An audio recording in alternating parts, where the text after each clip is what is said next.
And breaking tonight, NatWest Chief Executive Dame Alison Rose has admitted she made a serious error of judgment by leaking information about Nigel Farage to the BBC, with the board issuing a further apology to Nigel and admitting Rose should never have spoken to the BBC journalists. However, Dame Alison's job future with the bank appears to be safe at this point, with the chairman of the NatWest Group, Howard Davies, saying, as Rose recognises, she should not have spoken in the way she did. It was a regrettable error of judgment on her part. However, after careful reflection, the board has concluded that it retains full confidence in Ms Rose as CEO of the bank. Well, one of Britain's top journalists, Tom Bauer, in the studio with me now. But Tom, is Rose's position tenable when you've got even the Chancellor now, Jeremy Hunt, making it very clear via sources that he doesn't think she's behaved appropriately? Well, I hope it's not tenable. She should go. Peter Flavel, the head of Coots, should go, and Howard Davis, a well-known coward, should also go. So you agree with Farage that all three should? Of course they should, but I think we're also missing the major point here. Mm-hmm. We keep on emphasising tonight that she shouldn't have mentioned that he had a financial problem to Simon Jack. The real problem is not that comment, it's the compiling of that report about Nigel Farage. What on earth is Coots doing? Spending money, thousands, tens of thousands of pounds, compiling a 40-page report on Nigel Farage, full of lies, full of inaccuracies, totally full of innuendos. What is the bank doing? So when Alison Rose says that she hadn't read the reputational report, well, it's got to ask, well, why didn't you? Why did you not, on such a high-profile man, why do you not want to know why has he been kicked out of the bank?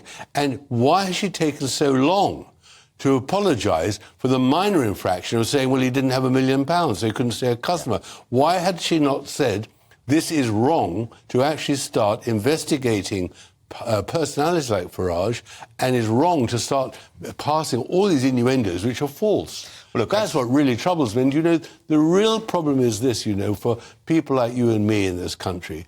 We're getting a rotten service from banks. Mm-hmm. Branches are closing, has a terrible effect on the high street.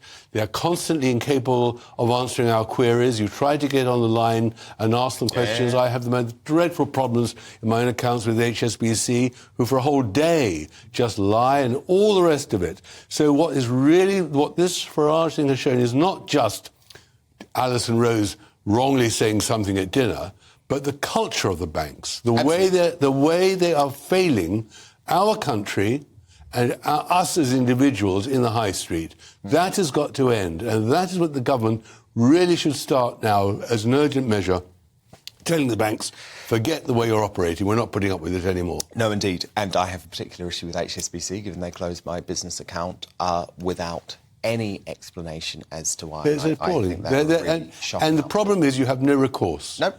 And there are thousands of people in this countly all the time pulling their hair out, 100%. Angry about the way the banks are behaving.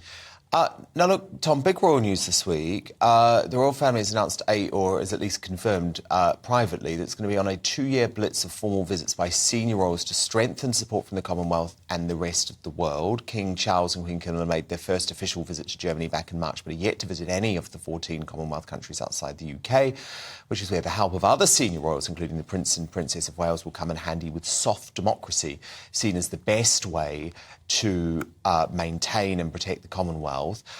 Charles has lots of work to do, Tom, of course, because Harry and Meghan did cause a heck of a lot of damage.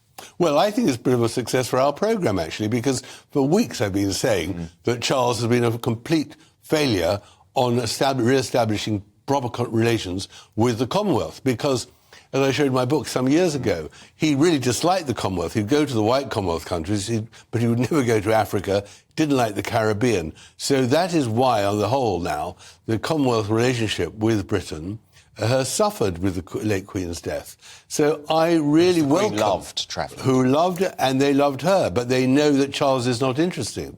And it was a New Zealander who actually brought it to Charles' attention that he'd lose the Commonwealth, McKinnon, who you must know, Don McKinnon, who told him, unless you start showing interest in the Commonwealth, it's all going to break up. So the real problem now is, I don't think the Commonwealth countries believe King Charles's sincerity.